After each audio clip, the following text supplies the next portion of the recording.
Vivimos en una época que nos anima a romper con todo lo anterior, con la verdad, con la tradición, con Dios. Nos dicen que todo es relativo, que sigamos nuestro corazón, que la moral depende del momento. Pero ¿qué pasa cuando esas ideas se enfrentan con la realidad?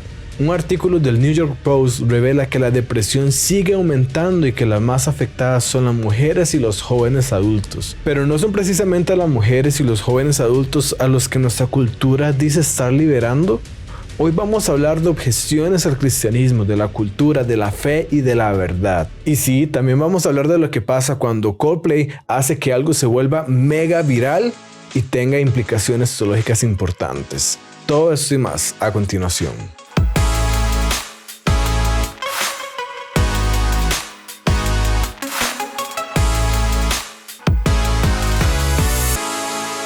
Quiero darle la bienvenida a Realidad Sin Filtros. Yo soy su anfitrión Diego Fallas y en este espacio interactuamos con ideas y tendencias culturales a través de una teología y apologética, sólidas para traer claridad a un mundo lleno de confusión.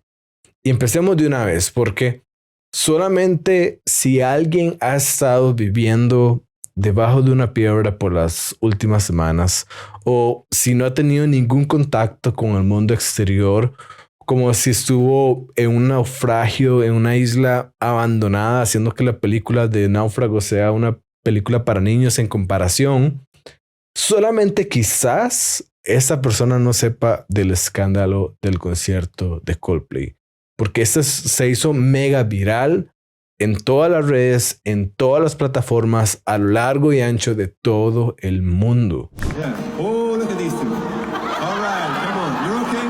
Oh, what? Either they're having an affair or they're just very shy. Pero lo importante, lo que quiero resaltar es que la razón por la que eso se hizo tan viral muestra como muchas frases que escuchamos hoy en día no son nada más que mentiras y patrañas. Cosas como, no, es que todo es relativo. O cosas como, cada quien decide lo que es bueno y lo que es malo. Cada quien hace con su vida lo que quiere. Cosas como, solo sigue tu corazón. O incluso, bueno, es que si tú eres feliz, nadie te puede decir que estás mal. Ahora, muchos quizás estarán preguntando, bueno, ¿qué tiene que ver esto con el escándalo de Coldplay? Y me alegra que hagan esa pregunta porque justamente ahí es hacia donde voy.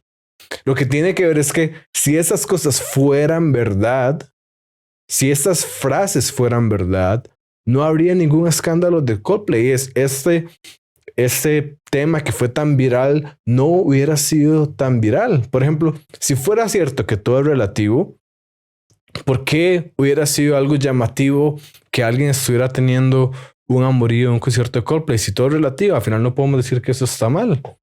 Y definitivamente ellos, quizás los que lo hicieron, el CEO de esta empresa y su jefa de recursos humanos, de fijo estaban pensando que estaban haciendo algo bueno para ellos en ese momento. Entonces, si es cierto que todo era relativo, ¿por qué tanto escándalo con ese tema del amorío en el concierto de Coldplay?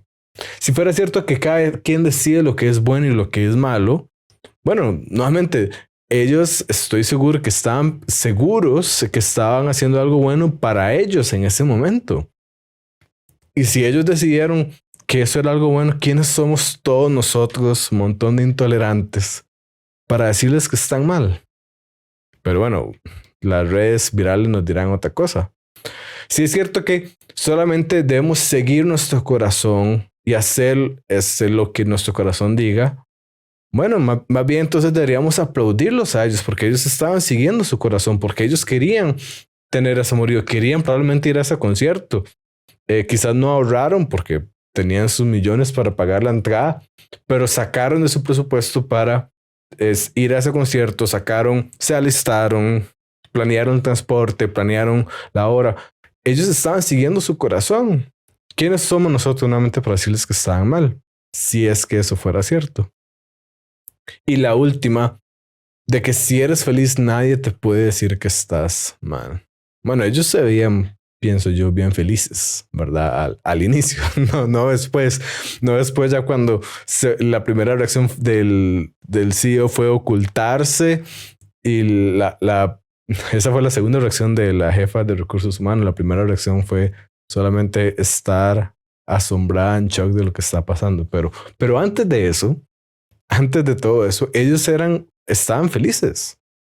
Entonces, si ellos estaban felices, ¿cómo cada uno de nosotros les puede decir que estaba mal? ¿Por qué tanto alboroto si ellos estaban felices? Si es cierto que uno cuando está feliz nadie le puede decir que está mal. Aquí lo que quiero resaltar, o parte de lo que quiero resaltar, es que podemos saber que todas esas ideas son falsas, no por nuestras acciones, no por lo que nosotros hacemos, sino por nuestras reacciones. Es decir, es fácil aplicar estas frases convenientemente a mi vida, ¿verdad? Es fácil decir, no, yo voy a seguir mi corazón y si voy a hacer esto porque me hace feliz y nadie me puede decir que estoy mal. Es fácil decir, no, yo decido lo que es bueno y malo porque al final de cuentas todo es relativo.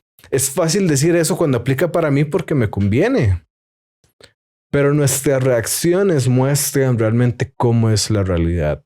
Nuestras reacciones muestran que esas frases son solamente eslogans que repetimos, pero que en el fondo sabemos que eso no es cierto. Y si no lo sabemos, al verlo de este modo nos podemos dar cuenta que estamos siendo engañados, que esas frases son incorrectas y que nuestras reacciones nuevamente muestran cómo es la realidad. Por el contrario, la razón por la que se hizo mega viral esto no era porque la gente estaba feliz de que ellos estaban siguiendo su corazón, no era porque estaban felices de que ellos eran felices. No. La razón es algo totalmente opuesto y tiene que ver con otra creencia muy fundamental para nosotros, que es muy parte de la experiencia humana, y esta es nuestro sentido innato de justicia. Y es que esto se hizo mega viral y probablemente cada uno de nosotros lo compartió y nos dio gracia, aunque en realidad es una situación triste, ¿verdad? Es un amorío que separó a dos familias y que tiene malas consecuencias.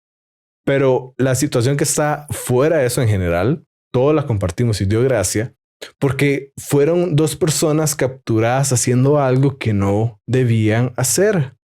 ¿Por qué? Porque la hipocresía y el engaño quedaron expuestos. Porque ese tema que estaba en la oscuridad salió a la luz. Una acción que nosotros sabemos que está mal. Y la verdad es que nuestro sentido de justicia, nuestro apetito de justicia, encuentra satisfacción en que una mala acción fuera expuesta de una forma tan clara, de una forma en que los culpables no se pueden escapar, no pueden alegar nada, no tienen ninguna coartada, no tienen ninguna excusa. Nos gusta que el culpable quede expuesto y que reciba su merecido. Ahora, quizás esto para algunos suena, no, esto es demasiado fuerte, yo soy una buena persona y yo no pienso eso. Alguien puede decir eso, yo le voy a decir que se está mintiendo a sí mismo, pero igual me pueden escribir en los comentarios si piensan que es diferente. Pero no digo esto como algo malo, lo digo como algo bueno y ahorita vamos a ver por qué es. Pero el punto es que te pongas a pensar ahorita, ¿por qué eso se hizo tan viral? Y es que una mala obra queda expuesta de una forma tan pública.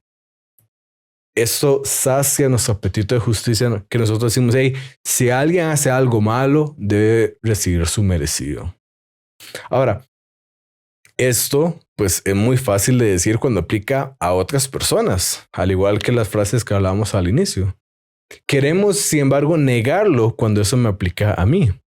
Yo no quiero nunca ser hallado culpable, yo no quiero nunca quedar expuesto. Yo no quiero nunca que mis malas acciones sean evidentes en un concierto de Coldplay y se hagan mega viral en todo el mundo, ¿verdad? Pero es muy fácil negarlo cuando aplica a mí, pero nuevamente nuestras reacciones no muestran que eso es verdad. Y por eso también ocupamos el evangelio. Y es que nosotros, aunque no tengamos tan mala suerte o tanta coincidencia de que nuestras malas acciones queden expuestas en un concierto de Coldplay, nosotros sabemos que nosotros hemos hecho mal, que nos hemos equivocado también. Y por eso el cristianismo provee la solución a este problema que nosotros tenemos, que nosotros sabemos, que es que hemos hecho mal, que hay algo que no está bien en nosotros, que nos hemos equivocado, que hemos fallado. Y Dios, mediante el Evangelio, mediante las buenas noticias de la cruz de Jesús, nos da una nueva vida, perdona nuestros pecados y nos ofrece un camino para seguir adelante, para hacer lo que siempre estuvimos diseñados para hacer, tener comunión perfecta con Dios. Ahora, más allá de eso, esto también, todo este escándalo que pasó, muestra cómo el cristianismo describe el mundo tal como es. Que el cristianismo no es nuevamente un conjunto de ideas etéreo que a mí me gusta porque me hace sentir bien. No. Es que el cristianismo describe la realidad tal como es. Nos describe el origen, lo que pasó en medio, el problema, la solución y el final. Nos describe a cada uno de nosotros como es. Y nos habla de una moralidad objetiva que solo podría ser así si Dios existe. Solamente podríamos decir que hay algo que es verdaderamente malo o bueno si Dios existe. Muchas otras personas han intentado justificar esto mediante muchas otras formas, pero ninguna de ellas es adecuada. Muchos dicen, no, es que la evolución es la que nos da el fundamento de nuestra moralidad objetiva. Pero si esto fuera así, recordemos que la evolución se fundamenta en la supervivencia del más fuerte y la reproducción realmente del más apto, del que es más apto para sobrevivir y reproducirse. Pero eso no va de acuerdo con nuestra moralidad. Si nuestra moralidad fuera la de la evolución, probablemente tendríamos que decir que el adulterio está mal, porque eso le permite a los que son más aptos reproducirse más. A los que tienen millones de millones en el banco y no tienen que preocuparse por el costo de un hijo, bueno, a ellos les permite reproducirse más, independientemente de que les sean infieles a sus esposas en el camino. Ese no es el mundo en el que vivimos. Si la moralidad viniera de la evolución, entonces no tendríamos ninguna presión por cuidar al más vulnerable, al más débil, porque simplemente es de mala suerte. Usted no es apto o lo suficientemente apto para sobrevivir. Pero así no vivimos nosotros. Otros dicen que, bueno, no, es la cultura, es la sociedad la que determina nuestra moralidad.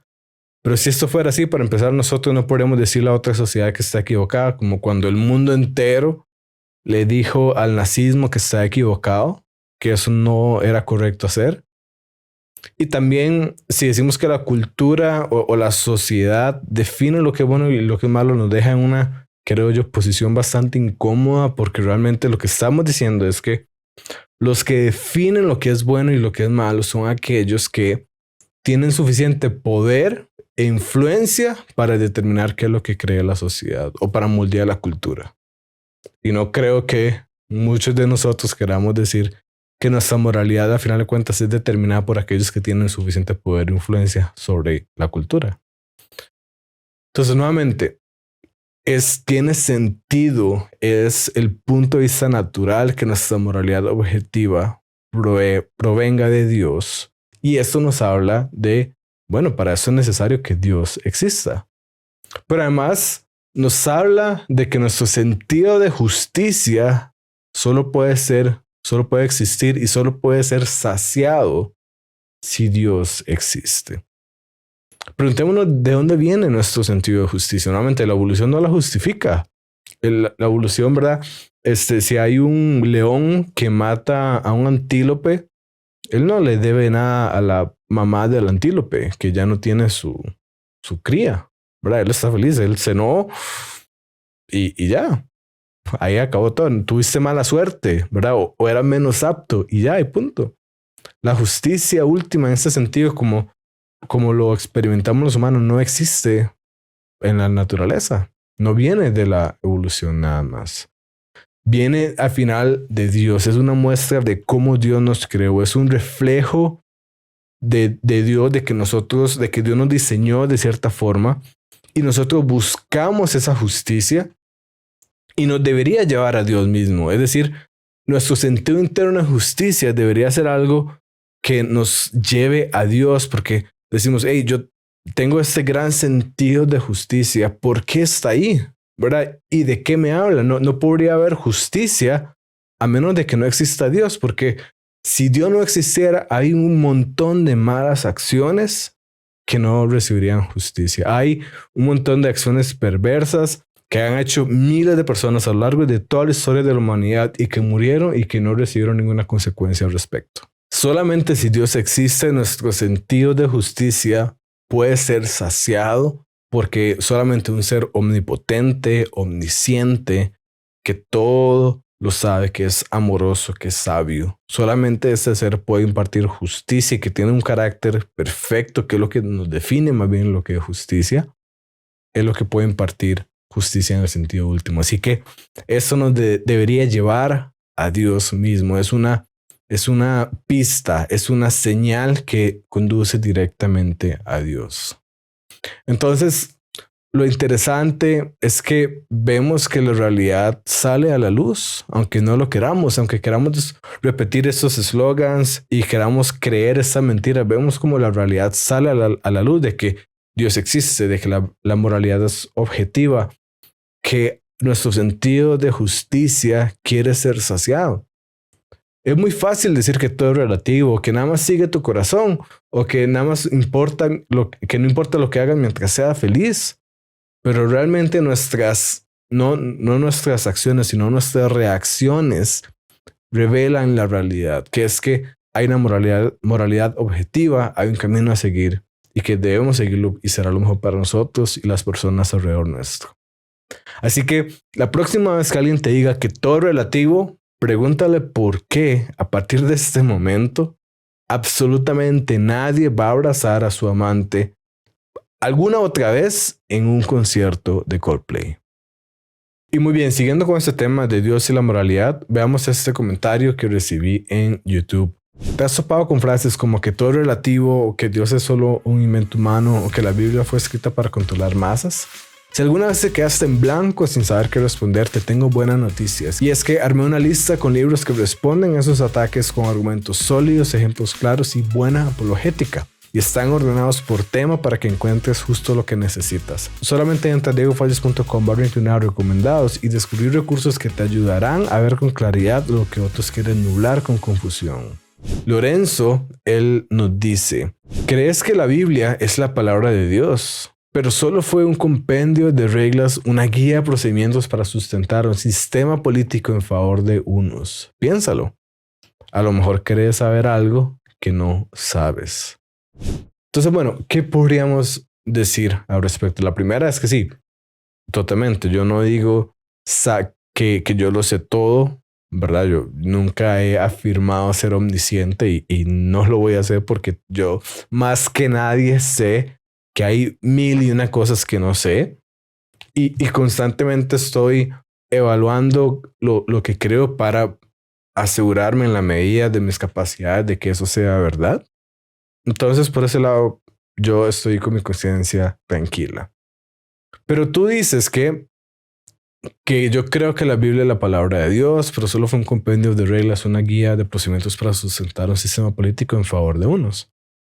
Bueno, pareciera que tú crees que tienes la verdad y la razón sobre ese tema. Entonces aquí te pregunto, bueno, ¿cuál es tu evidencia para afirmar que la Biblia es un compendio de reglas, una guía de procedimientos para sustentar un sistema político?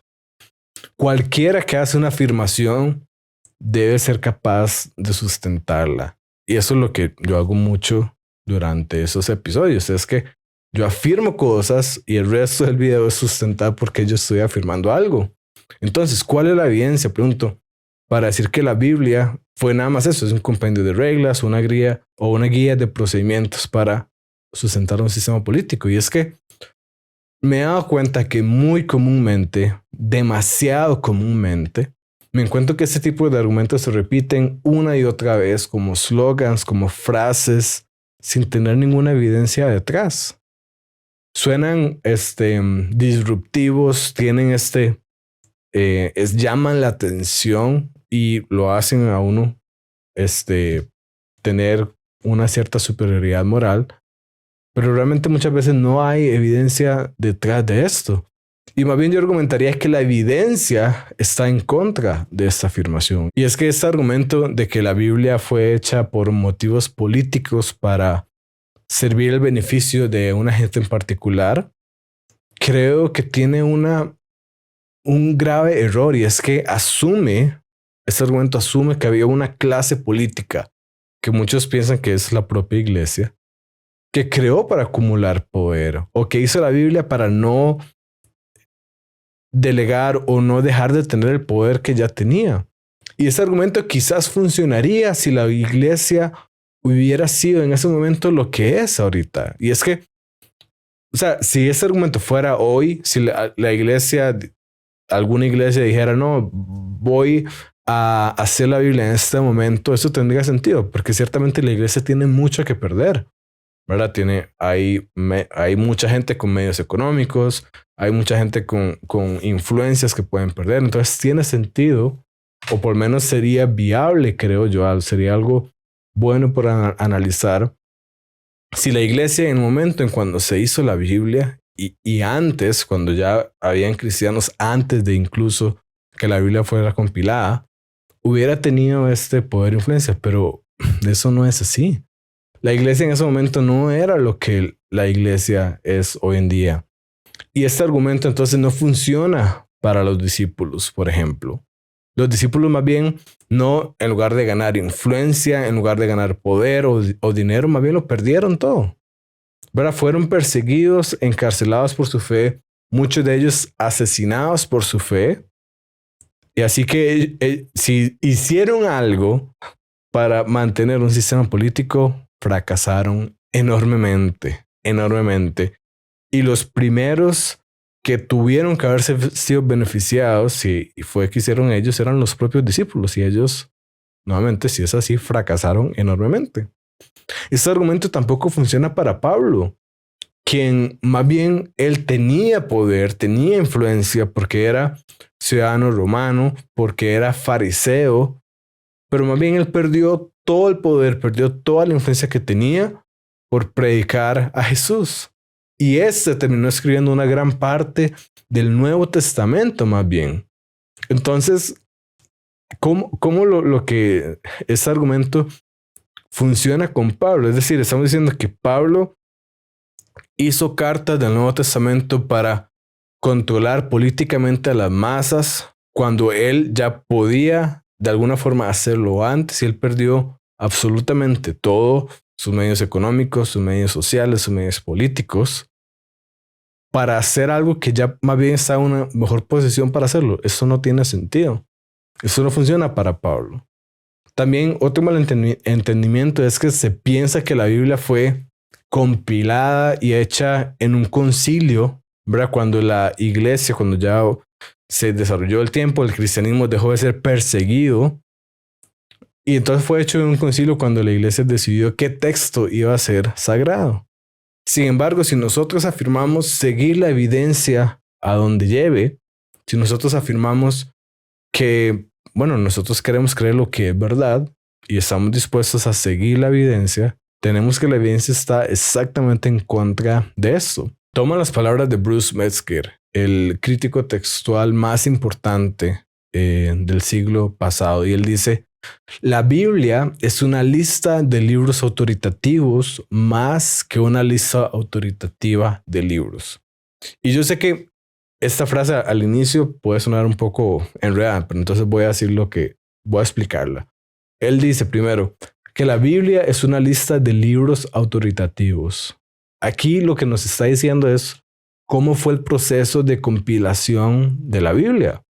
De que habían unos libros que ya tenían autoridad en la iglesia porque los primeros cristianos ya reconocían que eran inspirados por Dios, ya reconocían que tenían esta diferencia con respecto a otros textos que quizás eran importantes, que quizás eran bonitos, pero esos textos eran diferentes porque traían el sello de Dios.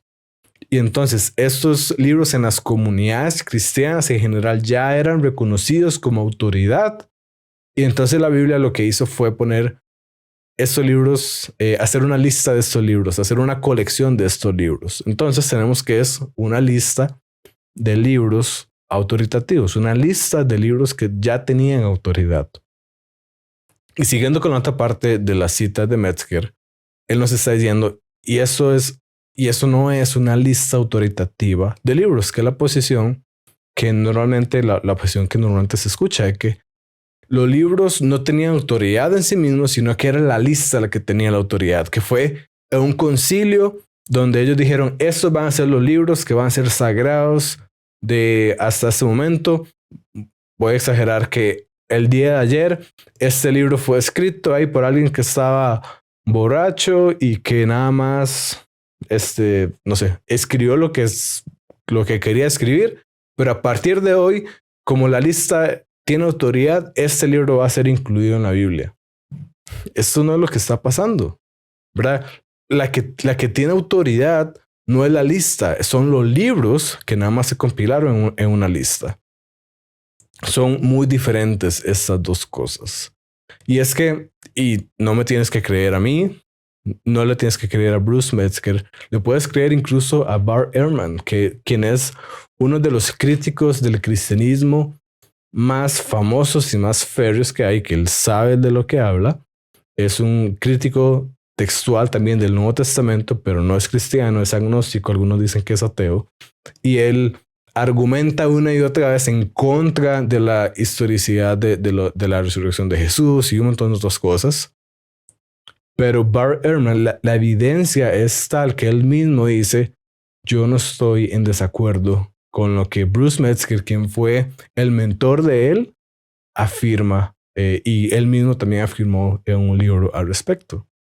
Entonces, no tienes que creerme a mí ni a Bruce que somos cristianos, les puedes creer al mismo Bart Ehrman que está en contra del cristianismo, de que la Biblia no es una lista autoritativa de libros, no es que alguien decidió y le voy a dar autoridad a la lista y voy a ver qué libro meto en esta lista privilegiada, sino que más bien es una compilación, una colección de libros que ya tenían autoridad, que ya poseían autoridad para la comunidad creyente. Así que piénsalo bien. A lo mejor crees saber algo que no sabes. Ahora, ya que estamos en el tema de realmente cuestionarnos lo que creemos que sabemos, veamos esto que está a continuación. Y es que te han dicho que todo es cuestión de perspectiva, que la moralidad es relativa o que creer en Dios es un escape emocional. Muchas frases suenan brillantes hasta que las analizas con lógica bíblica. Y si quieres dejar de caer en trampas retóricas y empezar a pensar con claridad, este minicurso gratuito es para vos. Solamente ingresa a diegofalles.com/curso y empezá hoy mismo. Tu fe merece un conocimiento bíblico verdadero y para eso es importante aprender a estudiar la Biblia. Un artículo del New York Post basado en una encuesta de Gallup, que es una firma que hace ese tipo de estadísticas, nos cuenta que la depresión en los Estados Unidos sigue subiendo y que las mujeres y los jóvenes adultos son los más perjudicados. Por eso hace resaltar una pregunta, bueno, ¿cómo es esto posible que las mujeres y los jóvenes adultos tengan más depresión? La cultura contemporánea hoy en día se nos dice que se sabe exactamente qué tienen que hacer las mujeres y los jóvenes adultos para hacerlos más felices que nunca. Nuestra cultura hoy en día está diseñada para liberarlos a cada uno de estos dos grupos y para hacerlos más felices. Ahora, antes de responder a eso, veamos algunos puntos del artículo que nos muestra. Nos dice que el 29% de los encuestados reportó haber sido diagnosticado con depresión en algún momento de su vida, y esto representa un aumento de casi 10 puntos porcentuales desde el 2015. Es decir, en el 2015 era alrededor del 19% y ahora estamos en el 29%. Estamos hablando de esto de unos 8 años cuando salió el artículo. También nos dice, el 17.8% de los encuestados dice tener depresión o estar recibiendo tratamiento por ella, y eso representa un incremento de aproximadamente 7 puntos en los últimos 8 años. Es decir, antes era 10%, más o menos, y ahora es 17.8%. Ahora, Gallup, el grupo que hizo la encuesta, también señaló que esas tasas son las más altas registradas desde que se adoptó este método de recompilación de datos sobre la depresión en el 2015. Es decir, nuevamente, esto solo sigue aumentando. Dos datos más. Nos dice que las tasas de depresión a lo largo de la vida entre los adultos negros e hispanos ya han superado a las de los encuestados blancos. Y aquí nuevamente me llama la atención porque la sociedad nos dice cómo liberar a las poblaciones que piensa que están oprimidas. Pero aún así seguimos viendo más bien mayores tasas de depresión en estas poblaciones. Y por último, el artículo nos cuenta que la depresión clínica entre adultos en los Estados Unidos venía aumentando lentamente antes de la pandemia. Sin embargo, estos resultados de Gallup explican que los reportes de diagnósticos de depresión aumentaron notablemente a medida que se propagaba el virus. Entonces, ¿cómo es posible que estas dos poblaciones, las mujeres y los adultos jóvenes, a las que la cultura les habla tanto, les dice cómo vivir para vivir felices y ser liberados, cómo es posible que estas sean las dos poblaciones que más depresión tienen? La respuesta está, y como no debería sorprendernos, en que el mensaje que reciben esas dos poblaciones de la cultura está equivocado y que lo que nos venden para hacernos felices en última instancia no funciona. Veamos algunos puntos. Por un lado, nos dice, lo que vemos es que muchas veces vivimos como si no hubiéramos salido del colegio, que estamos pendientes de quién es el más popular, quién tiene las mejores cosas, y todo eso hace que nuestro valor dependa de cosas externas o materiales y no de cosas internas ni inmateriales. No que nuestro valor no dependa de nuestra identidad en Dios, y que podamos encontrar calidad de las relaciones alrededor nuestro, no, sino que nuestro valor, como si estuviéramos en el colegio, está por quién es más popular, quién tiene las mejores cosas, de que no queremos responsabilidad como un buen adolescente, ¿verdad? Cuando más bien la responsabilidad muchas veces es la que nos da un propósito y nos da una razón para levantarnos cada día y hacer lo que hay que hacer. Y ya no creemos que eso nos llena, más bien pensamos que es algo malo. Y muchas veces estamos esperando madurar para adquirir esa responsabilidad, cuando en realidad la verdad es que nosotros maduramos conforme adquirimos responsabilidades, ¿verdad?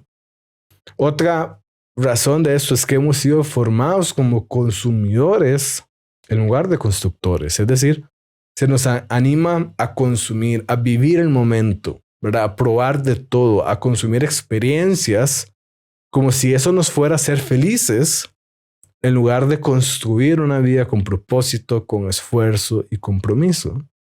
Y es que el alma humana no fue diseñada para vivir buscando la última experiencia disponible del momento. El alma humana fue diseñada para crear, para cultivar, para entregarse, y el puro consumismo nos deja más vacíos que antes. Entonces tenemos de que, por un lado, vivimos como muchas veces si nunca hubiéramos salido del colegio. También nos enfrentamos a expectativas imposibles. Por ejemplo, a las mujeres se les exige que sean a la vez independientes, exitosas, empoderadas, sexy, buenas madres, buenas parejas, feministas y un montón de cosas más, sin que todo esto genere una contradicción interna. En una sociedad donde se dice que más bien a la mujer hay que dejarla ser como es, pareciera más bien que la sociedad nos dice cómo la mujer debería ser en cada contexto de su vida y no la deja ser. Entonces, de algún modo el discurso es, no, es que hay que dejar que la mujer sea como es, y por otro lado se le dice, sí, pero tiene que ser toda esta lista de cosas, y si no, está mal. A los jóvenes, por otro lado, se les dice que deben encontrar su propósito existencial único, que vivan experiencias intensas y que vivan toda experiencia intensa, como si la verdadera realización del ser humano sea en vivir todo lo que es posible vivir. Se les dice que se conviertan en su mejor versión y que no se comprometan con nada que les robe su libertad. El resultado de esto es una presión aplastante que, lejos de liberarlos, angustia y fragmenta la identidad, porque nuevamente la identidad la fundamentamos en cosas externas y no en cosas internas o en cosas inmateriales. Y esto se suma a que hoy en día hay una gran cantidad de opciones, hay una gran cantidad de información y muchas veces no tenemos capacidad para filtrar qué es lo que es correcto y lo que no. Porque cuando tienes más opciones, pero tienes menos criterio, vas a tener más miedo de equivocarte y nuevamente la depresión y la ansiedad van a ir en aumento. Y esto afecta a quienes como jóvenes están formando su identidad y redefiniendo su rol en el mundo.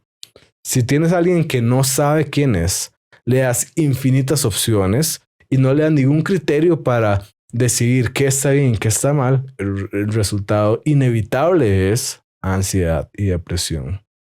Todo eso tiene que ver con el tercer punto, y es que se nos ha vendido una visión de libertad totalmente desvinculada de la realidad.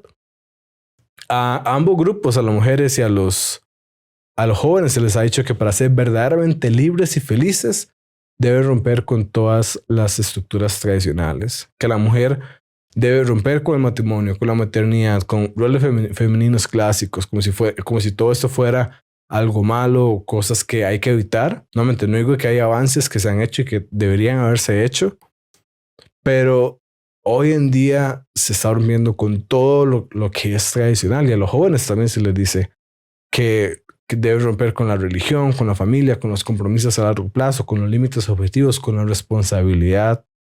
El mensaje para ambos es: sé quien tú quieras ser y haz lo que tú quieras, reinvéntate sin límites como si eso fuera posible y nunca dejes que nada te lo impida. Y el problema es que estamos desvinculados de la realidad, porque la realidad funciona de cierta forma, el mundo funciona de cierta forma, y más bien para encontrar contentamiento y para ser felices debemos descubrir cómo funciona el mundo y vivir de acuerdo con eso, en lugar de pretender que nosotros podemos reinventarnos sin límites, que podemos reinventar la realidad y hacer lo que nosotros queramos, porque no es así. Entonces estamos teniendo una expectativa irrealista porque nuestra creencia no está fundamentada en la realidad. Por el contrario, la verdadera vida la encontramos al vivir a través de la verdad. En ambos casos también hemos sido alejados del sufrimiento, y especialmente el del sufrimiento que tiene un propósito. Antes el sufrimiento era integrado en el proceso de madurez. Sabemos que criar hijos a veces implica sufrimiento, que servir a otros implica sacrificarme a mí mismo, implica incomodidad, dificultad, sufrimiento, que cuidar a los mayores, que defender principios que necesitan defenderse, esto involucra sufrimiento. Pero hoy en día el problema es que el sufrimiento es visto como un fracaso del sistema, como que el sistema me falló porque yo estoy sufriendo, y pienso que el sufrimiento es algo que debo evitar a toda costa. Con esto no estoy diciendo que el sufrimiento es malo en sí mismo o como es totalmente malo, o no estoy diciendo tampoco que todos esos actos son igual a sufrimiento, como si criar un hijo fuera igual a sufrir las 24 horas del día, 7 días a la semana. El problema es que no tenemos una visión balanceada. El problema es que si nosotros pensamos que incluso el sufrimiento en medio del propósito es visto como algo malo, cualquier dificultad se vuelve intolerable, y esto agrava la ansiedad y la depresión. Y francamente, en la vida hay sufrimiento y hay dificultad. La vida es así, normalmente así es la realidad. La vida a veces representa sufrimiento y dificultad.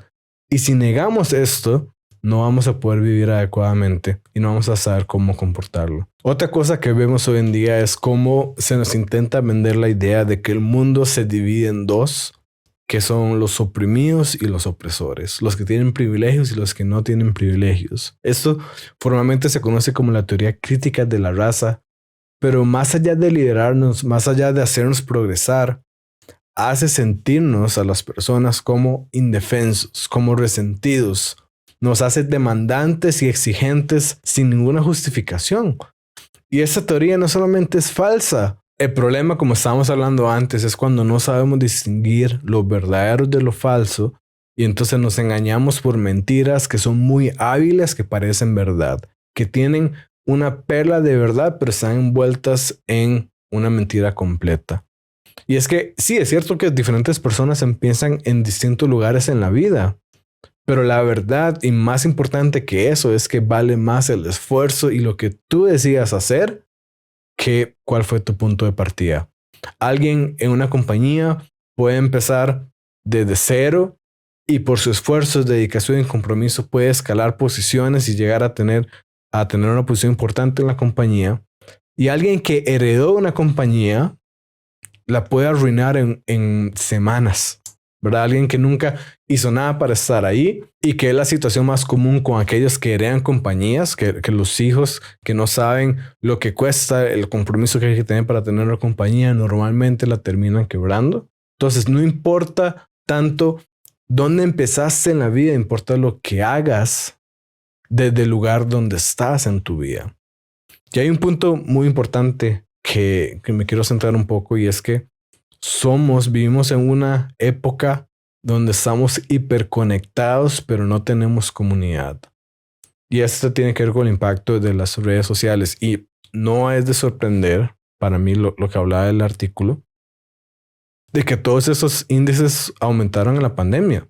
No solamente estuvimos más aislados de nuestra comunidad, sino que estuvimos más hiperconectados en redes sociales, con personas que nos da la ilusión de estar conectados, pero esto no es más que una vana ilusión. Y es que al vivir solamente nuestras relaciones humanas por medio de las redes sociales, pensamos que todos los demás tienen una mejor vida, que nadie más tiene los problemas que yo tengo, cuando la verdad irónica es que todos estamos pensando que nuestros problemas son únicos y muchas veces nuestros problemas son iguales a los que tiene todo el mundo.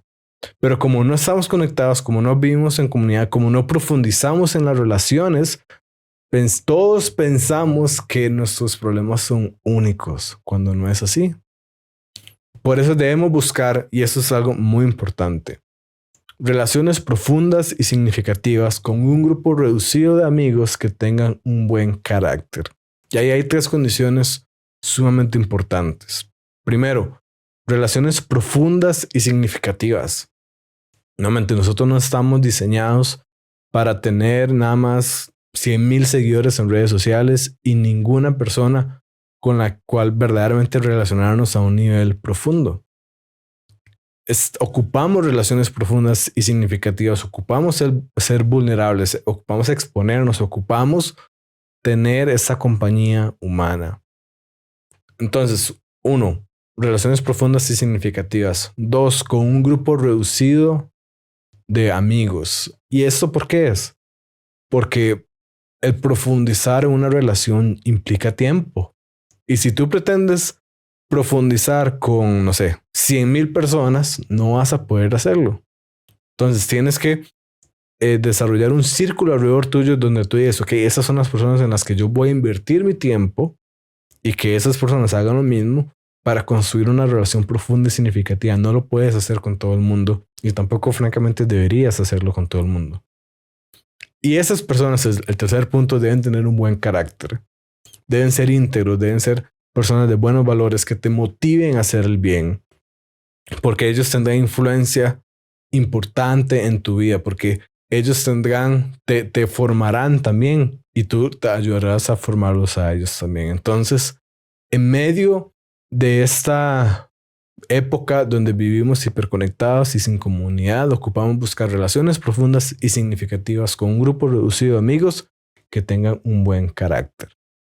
Y hay una última conclusión que quiero llegar con todo esto. Nuevamente, la cultura le dice tanto a las mujeres y a los jóvenes cómo deberían vivir, qué es lo que ellos tienen que hacer para ser felices. Pero vemos que el resultado es exactamente lo opuesto.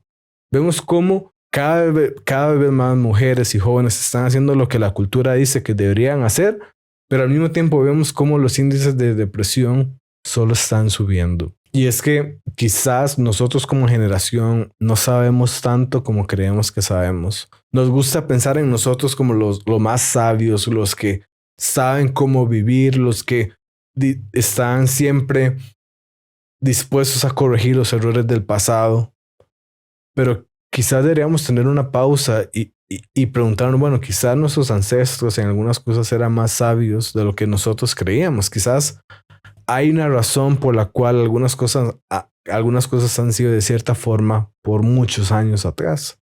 No es que no hayan cosas que cambiar, pero es diferente remodelar un edificio para mejorarlo que demolerlo sin considerar por qué era de la forma que era y al final terminar construyendo algo peor porque simplemente no se sabe lo que se está haciendo.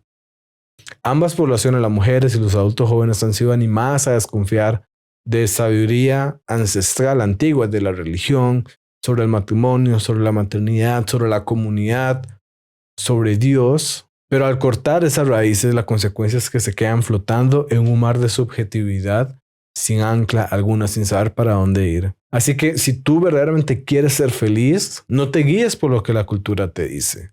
Especialmente por una cultura que cambia de parecer cada 5 minutos. Que hoy te dice que debes hacer una cosa y mañana te dice que debes hacer otra completamente diferente. Esto me recuerda mucho lo que habla 2 de Pedro 2:19 cuando dice que les prometen libertad, pero ellos mismos son esclavos de los hábitos que los destruirán. Pues cada uno es esclavo de aquello que lo domina. Así que recuerda que donde la cultura está equivocada, la Biblia tiene claridad desde hace siglos porque viene de Dios, es la revelación de Dios. Si decides creer en la cultura, seguirás corriendo sin llegar a ninguna parte. Pero si decides creer en Jesús, encontrarás la verdad que nunca cambia y que no te fallará. Ahora, ya que estamos hablando sobre el cristianismo, veamos este comentario. La cultura está llena de ideas que suenan bonitas, como que todo es relativo, que la verdad depende de cada quien y muchas más. Y por eso en todas mis plataformas desarmo esta frase y te muestro cómo responder con claridad bíblica y lógica sólida. Seguí @soy Diego Fallas en YouTube, Instagram, Facebook, X y TikTok. Y también escucha el podcast de Realidad Sin Filtros en Spotify y Apple Podcasts. Si preferís recibir todo directo, sumate al grupo de WhatsApp en diegofallas.com/grupo. Y así no te perdés ningún video o recurso que te ayude a salir de la confusión y a empezar a caminar en la verdad de Jesús. Recibí un comentario de Isdel en el canal de YouTube y él dice: yo creo que salir de la burbuja realmente sería desacreditar todo en lo que crees y replantearte por qué lo crees. Determinar si es sano para tu vida anhelar una vida fuera de esta y vivir para alguien o algo más que no eres tú. Tomen la decisión de cuestionarse por qué creer en un libro donde los animales hablan, por qué creer que solo los 66 libros que están ahí son los que deberían estar. Leer detenidamente y entender que todo lo expuesto obedece más a necesidades humanas. Ahora, hay varias cosas que quiero comentar acá. La primera es que sí, es necesario salir de la burbuja, pero ojo, no es solamente una burbuja cristiana. También puede ser una burbuja atea o alguna burbuja de otro tipo. Yo argumentaría que en este momento hay en la sociedad en general más una burbuja secular, ¿verdad? Que ignora la existencia de Dios, que no lo considera como relevante, que eso piensa que es algo sin sentido, más que una burbuja cristiana, porque nuestra cultura o justamente cree muchas cosas seculares. Pero para hacer eso, para salirte de la burbuja, hay que tener criterio y saber cómo razonar bien, saber distinguir entre lo que está bueno y lo malo. Pero aquí también pregunto, ¿por qué uno va a desacreditar todo lo que cree? ¿Y qué pasa con las cosas correctas que crees? ¿Por qué desacreditarlas? O sea, hay una diferencia entre revisar que lo que nosotros creemos sea correcto y esa debe ser nuestra razón para creer algo porque estamos confiados en que es verdad, creemos que es verdad. Hay una diferencia entre eso y entre nada más desechar todo lo que creemos y ya, y punto. La idea es construir hacia la verdad, no es destruir todo lo que creemos sin separar lo bueno de lo malo.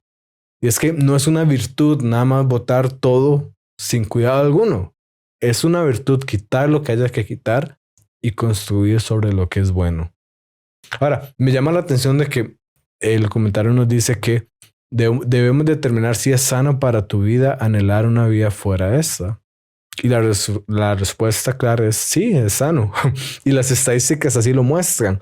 Las personas que creen en la vida después de la muerte tienen menos ansiedad por morir. Y viven con un sentido de propósito mayor. Y eso no solamente la creencia en alguna existencia ahí etérea después de la muerte, sino principalmente en una creencia como la cristiana que cree que es el mismo individuo que yo nací, morí y yo mismo vivo después de la muerte. Ese es un componente fundamental que las estadísticas nos dicen que las personas que tienen este tipo de creencias viven con menos ansiedad al morir. Así que sí, es sano para nuestra vida anhelar una vida más allá de esta. ¿Por qué? Porque sabemos que este no es el final.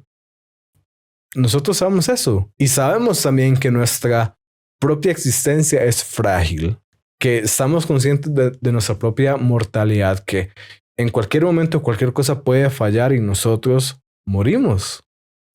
Y esto más bien nos lleva a otras consecuencias porque el argumento se voltea de cabeza y es que normalmente muchas personas y como en cosas como la búsqueda de la popularidad y demás, es una forma muchas veces de evadir este miedo a la muerte, porque yo no quiero, si yo pienso que la vida termina en la muerte, yo no quiero dejar de existir cuando muero, entonces voy a buscar ser popular, voy a buscar tener un nombre que perdure a lo largo de los siglos para de algún modo evitar eso. Ahora, lo importante aquí con el cristianismo no es de que nada más esto es una esperanza, ¿verdad? Que nos permite vivir con propósito, o no es una esperanza vacía que nos permite vivir. Es que lo bueno es que es una esperanza fundamentada en la verdad, es que es una esperanza verdadera, es que tenemos razones para creer que esa buena noticia es verdad. Y la otra cosa que nos dice el comentario es que debemos determinar si es sano para tu vida vivir para alguien que no seas tú. Y aquí nuevamente yo digo, claro que lo es. Y las estadísticas así lo muestran. Las personas más felices y llenas de propósito viven para algo más grande que sí mismos. Y es que la Biblia sería muy vacía, muy egoísta si yo solo vivo para mí. Para empezar, yo no soy tan importante para solo vivir para mí. Pero ¿qué pasa con toda la comunidad alrededor mío? ¿Qué pasa con las cosas que yo puedo impactar en las vidas de otros? Nuevamente, debemos salir de la burbuja de las ideas que te vende la cultura para poder ver estas cosas. Por eso es que las personas al morir quieren a su familia, ¿verdad? No quieren sus propios logros o su propia compañía. Quieren algo más grande que ellos mismos, porque es sano para nuestra vida vivir para alguien que no seas tú. Ahora, evidentemente hay una forma sana de hacer eso y no digo que no te importe tu bienestar con tal de ayudar a alguien más, ¿verdad? Pero sí es sano para nuestra vida vivir por algo más grande que nosotros mismos. Ahora, yo podría responder por qué creemos que la Biblia es confiable a pesar de que tiene una historia de que un animal habla. O podría responder por qué los 66 libros que están ahí son los que deberían estar ahí. Y para los que están viendo el video, si quieren que haga un video al respecto, déjenlo en los comentarios. Pero déjame preguntarte lo siguiente. Dices que nosotros creemos esas cosas debido a necesidades humanas. Eso en realidad es un ejemplo clásico de una falacia genética. Y eso no demuestra que las creencias sean falsas. La falacia genética, el nombre viene del génesis, del origen.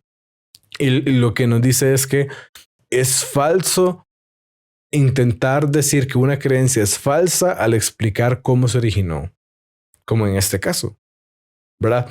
Es falso, es incorrecto decir que la creencia en la Biblia es falsa o que la Biblia no es confiable, solamente pretendiendo explicar por qué se originó la creencia en la Biblia.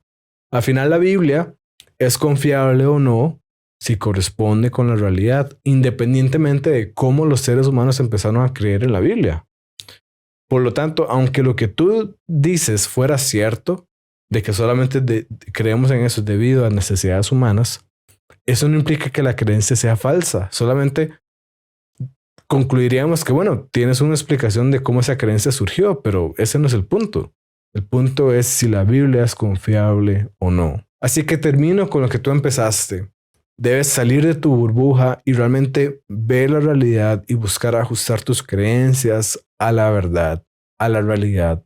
Si haces esto, estoy convencido que te darás cuenta de que no solamente Jesús es el camino, la verdad y la vida, sino de que el cristianismo es verdad y que te describe correctamente, me describe correctamente a mí y describe el mundo tal como es. Y ya que estamos hablando de el salir de nuestra burbuja y conocer la realidad como es, veamos este argumento sobre la evolución. Hace poco en un video estuve exponiendo un argumento de Alvin Plantinga que lo que concluye es que uno no puede ser racional si tiene estas dos creencias al mismo tiempo. Si uno cree que Dios no existe y que la evolución darwinista es cierta. Estas dos creencias, dice Plantinga, crean un conflicto y no se puede ser racional si uno las sostiene las dos al mismo tiempo. Y recibió este comentario, esta pregunta de Jorge, que él dice: hola, tengo una pregunta. Si Dios no existe y la macroevolución es cierta, ¿se sigue necesariamente que no fuimos moldeados para conocer la verdad? O sea, ¿podría concluir que no podemos conocer la verdad de cualquier cosa? ¿No sería eso presuponer que las premisas anteriores no son ciertas? Me llamó mucho la atención ese argumento y me gustaría entenderlo mejor. Gracias. Así que bueno, veamos lo que dice el argumento. El argumento dice: si es cierto que Dios no existe y es cierto que la evolución darwinista es cierta, significa que entonces nosotros hemos evolucionado para sobrevivir y para reproducirnos. Eso también implica que nuestra mente está orientada a la supervivencia y a la reproducción. Pero eso también implica que nuestra mente no está necesariamente orientada a conocer la verdad, porque hay cosas que nos pueden ayudar a sobrevivir y a reproducirnos que no son verdad. Y al encontrarse en ese dilema, como nuestra mente estaría orientada a la supervivencia y a la reproducción, tiene un sesgo para seguir esas cosas y no la verdad. Es decir, bajo esta línea de pensamiento nosotros no tendríamos una mente cuyo propósito principal sea conocer la verdad. Ahora, ¿qué es lo que pasa? Si esto es cierto, si nuestra mente no está orientada a conocer la verdad, entonces realmente no podemos confiar en que lo que nosotros pensemos sea verdadero. Que las conclusiones a las que nosotros lleguemos a ellas porque son verdaderas. En realidad, la consecuencia lógica sería que nosotros digamos que nosotros tenemos las creencias que tenemos porque nos ayudan a la supervivencia y a la reproducción. Nuevamente, todo eso bajo el supuesto de que Dios no existe y la evolución darwinista es cierta. Entonces, ¿qué es lo que pasa? Que si nosotros negamos que tenemos un fundamento para creer que nuestras creencias son verdaderas, que nuestra mente no está orientada a conocer la verdad, entonces esto hasta incluye que no tenemos un fundamento para creer que es verdad que Dios no existe o para creer que la evolución darwinista es verdadera. Es decir, el argumento expone que si esas dos condiciones se cumplen, no tenemos fundamento para decir que nuestra creencia es verdadera sobre cualquier cosa, incluyendo estas dos condiciones. Ahora, tal vez la confusión viene y es donde hay que ser precisos porque ese argumento no trata con la existencia de Dios o si la macroevolución es cierta o no. O sea, es independiente a si esto es verdadero o falso. Lo que el argumento dice es que aunque esto fuera verdadero, nosotros no tendríamos un fundamento racional para creer que es verdadero porque nuestra mente estaría orientada a la supervivencia, a la reproducción y no a conocer la verdad. Entonces, aunque esto fuera verdadero, aunque fuera cierto que Dios no existe y aunque fuera cierto que la evolución darwinista es verdadera, nosotros no podríamos ser racionales al creerlo, porque nuestra mente no está orientada a buscar la verdad, sino que está orientada a reproducirse y a sobrevivir. Por eso es que en este caso no estamos presuponiendo que esas verdades son ciertas, porque, nuevamente, como digo, es independiente, digamos, el tema de la existencia de Dios o de la veracidad o falsedad de la evolución darwinista. Hay una diferencia entre asumir que algo es cierto y lo que pasa en este caso, que es explorar las implicaciones, las consecuencias que algo tendría si fuera cierto. Como muchas veces he dicho en este programa, que las ideas tienen consecuencias y las malas ideas tienen víctimas. Y es importante analizar las consecuencias de nuestras ideas para que veamos si es cierto que no se contradicen a sí mismas. Por ejemplo, como cuando alguien dice que la verdad no existe.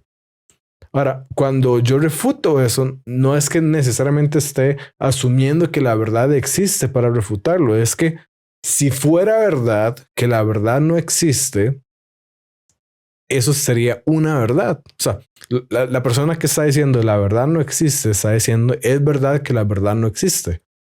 Pero si lo que la persona está diciendo fuera verdadero, la propia afirmación sería falsa porque es contradictoria. Es decir, aquel que dice la verdad no existe lo está diciendo como si eso fuera verdad. Pero si lo que la persona está diciendo es verdadero, se contradice con el hecho de que la propia persona está afirmando algo que piensa que es verdadero. Esto no es presuponer que la verdad existe, es mostrar que la posición de la otra persona es incoherente. Es decir, yo no puedo ser coherente, yo no puedo ser racional al afirmar que la verdad no existe como si eso fuera verdad. Del mismo modo, el argumento de Plantinga lo que nos dice es que no es racional creer esas dos cosas a la vez. No es racional creer que Dios no existe y que al mismo tiempo la evolución darwinista es cierta. Porque si creemos esas dos cosas, nos quita el fundamento para creerlas, porque entonces nuestra mente no estaría orientada para la verdad, estaría orientada para la supervivencia y la reproducción. Entonces, la implicación es que tú no puedes ser racional y creer estas dos cosas a la vez. Si tú quieres ser racionalmente coherente, debes rechazar al menos alguna de estas dos afirmaciones, al menos alguna de estas dos creencias. Para ser racionalmente coherente, deberías aceptar que Dios existe o deberías rechazar que la evolución darwinista es verdadera. Y entonces esto deja a las personas con varias opciones. Por un lado, una opción es creer que Dios no existe, pero que la evolución darwinista es falsa. Ahí está rechazando la evolución darwinista. Eso es una opción, pero es una postura que probablemente no querrán porque la evolución darwinista es una vaca sagrada del ateísmo, ¿verdad? Y es algo muchas veces muy fundamental en el sistema de creencias, pero bueno, esta es una opción donde ya escapa de la fuerza del argumento porque está negando algunas de las dos creencias. Y la otra opción entonces es, bueno, si no se quiere negar incluso la evolución darwinista, entonces la opción para ser racionalmente coherente es entonces afirmar que Dios existe, independientemente de lo que pase con la evolución darwinista, y hay diferentes posiciones cristianas al respecto. Entonces, el punto principal aquí es que no puedes ser racionalmente coherente, no puedes ser racional si tú quieres afirmar al mismo tiempo que Dios no existe y que la evolución darwinista es verdadera.